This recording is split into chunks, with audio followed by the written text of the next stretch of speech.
According to a lexicon entry, an it girl is an attractive young woman who is very popular due to her public appearance, media presence, and association with other public figures and brands.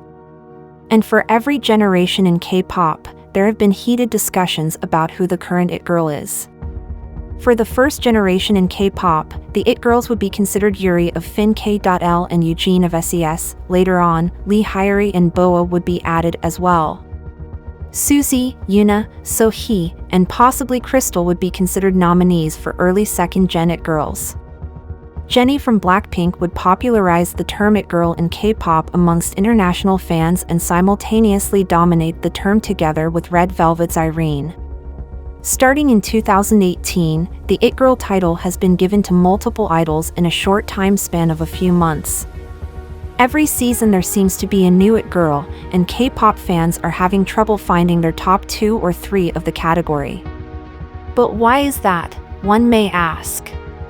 The answer to this is quite simple. The industry has yet to find a girl that can uphold the title as previous girl groups did, someone who can sing, dance, act, rap, direct, and attract. Someone like that doesn't seem to exist in the industry. Or is this statement far from the truth? What if the fourth generation it girl was here, amongst us, but was ruthlessly sabotaged by big companies?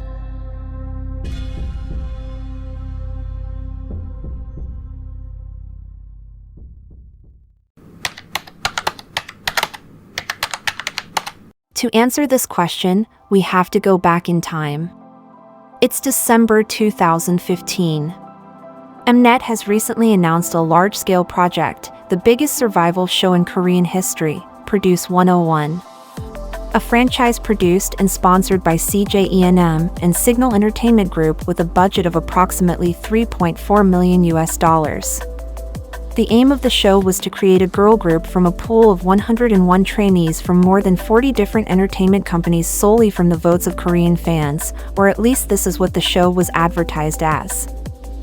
The show would hire popular mentors such as After School's Kahi, rapper Cheetah, Brown Eyed Girls G, and choreographer wonyoung, and casted trainees that would later become superstars. The program was a hit, with an average broadcast rating of 4%, and the group IOI that would debut as a result was so successful that they were competing with big girl groups such as Twice, Red Velvet, and G-Friend. This massive success led to a second season, from which 101 would result, and eventually a third season, where things would start getting a little messy.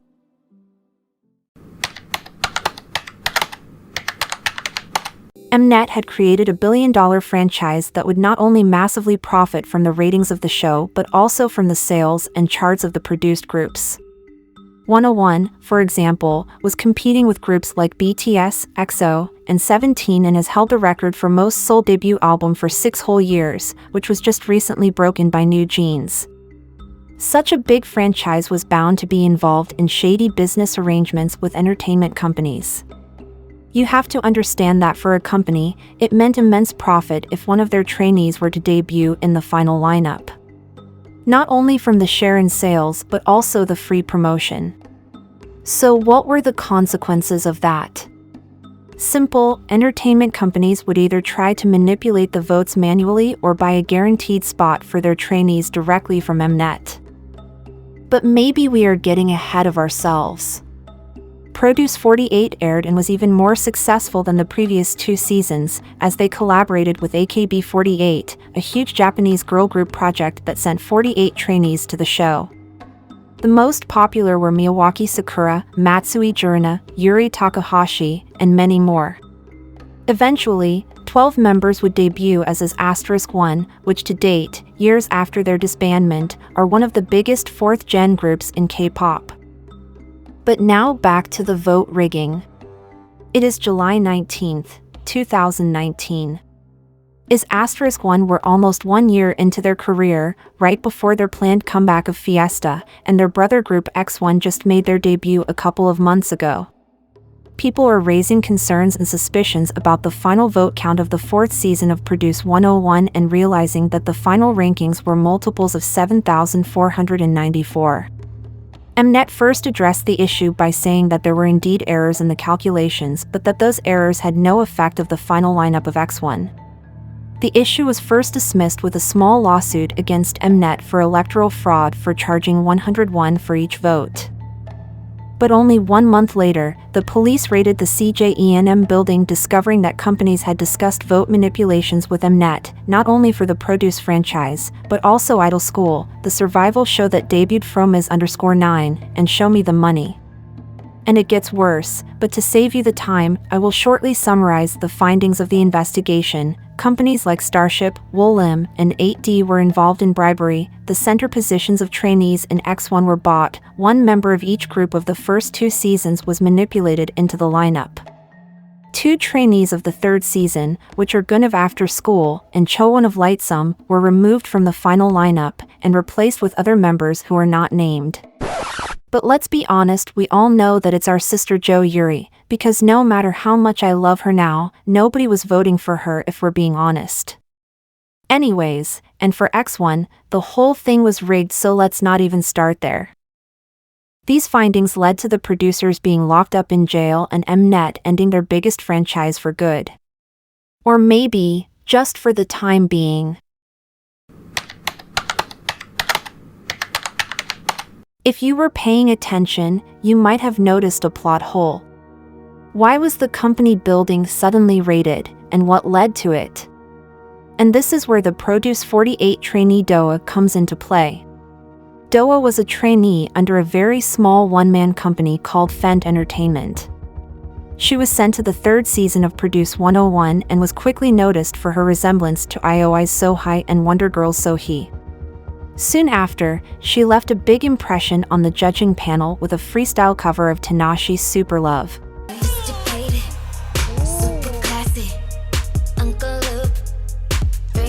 Throughout the whole show, she would stand out together with Jang Wonyoung of IV and Lightsum's Naeung for their cute visuals but all-rounder talents. Because Doah wasn't just a fantastic freestyle dancer, she had an insane stage presence, good rap skills, and outstanding vocals for a dancer and rapper. On top of that, she managed to create a whole fan base that loved her for her straightforward personality.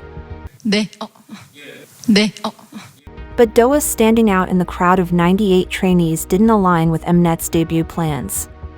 Fent was too small of a company to buy Doah a spot in the final lineup, so with no financial gain, Mnet had no interest in letting her in the final lineup. So they immediately cut down her screen time to almost 0. Doah went from being one of the bubbly visible personalities on the show to a background character within a few minutes. But don't think that Doah was unaware of it.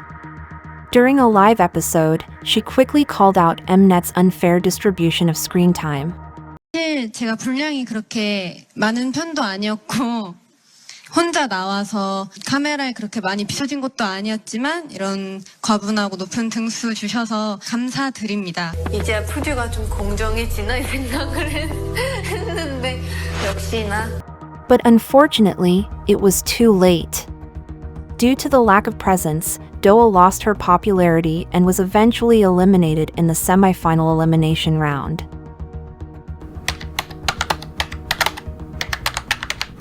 After being eliminated from the show, Doah was forced to return to her basement company, which would continue to make interesting choices for her.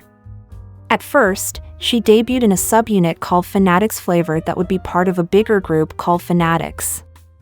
The company focused on promoting them in China and Korea, ignoring the very obvious fact that Doah had a solid fan base in Japan, and it would make much more sense to promote her in Japan. With her natural visuals, she managed to be the first Produce 48 trainee hired as an ambassador for a brand, Etude. Etude is quite popular, and due to her brand deal with them, Doah single-handedly kept Fent Entertainment alive for the upcoming 3 years. The full group debut did poorly, as Fent had already spent all the budget on the subunit debut and was only left with little resources for the actual debut. Naturally, this caused Doah to be angry. Not only was she sabotaged by big companies like Mnet, CJNNM, Starship, and Wolim, but also her own company, which failed to properly invest in her. So she had only one thing in mind, which was revenge. While Mnet had lost the nation's trust in July 2019, Doah anonymously called the police department of Seoul as an alleged ex-worker and told the department that the votes were indeed manipulated. Doah always knew that there was something fishy about the final results, but since she didn't have any solid proof, she had to fabricate it herself. With the money she collected as an ambassador of Etude, she created a fake document that contained the correspondence of Mnet with companies. Since the department already had many complaints against Mnet, the fabricated documents gave them permission to raid the company. You are already aware of the results: jail for the producers, the end of Produce 101, is *1 going on a hiatus, and X1's disbandment. It also gave many trainees the opportunity to finally speak up about the unfair treatment they received.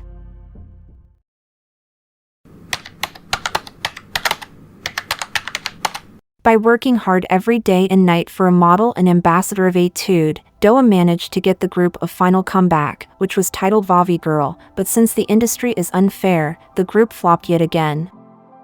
Evil enough, Mnet rebranded their Produce 101 franchise into Girls Planet. The same show, a very similar concept, but a different name. And to make it worse, Fendt forced 3 of the Fanatics members to participate in it. Doah knew again that she would be treated unfairly as the public had developed an indifferent attitude towards the scandal. But not being able to change anything about the situation, she decided to give her best. In the show, she continued to outshine other trainees with her stage presence, Hey boy, look, I'm gonna make this simple for you. talents, You couldn't be more right. and directness of calling other trainees out on their bullshit. But this time, a stupid voting system and nepotism would get in her way of debuting. 휴닝바이입니다. But maybe that was God's plan, because the group that came out of Girls Planet is Kepler. The 4th-gen girl group with a massive boy group fanbase, terrible chart performance, and even worse music. Her company seemed to have closed down in October 2022. She gained lots of Instagram followers, signed with a Japanese label, and is working on her solo debut. Guys, I'm preparing my solo album. If you want to share this This was the story of a girl who was wronged by multi-million-dollar companies and is now living as a D-tier celebrity. If you want to help to undo the damage, please make sure to look forward to her solo debut, buy the album and stream it on music platforms when it comes out.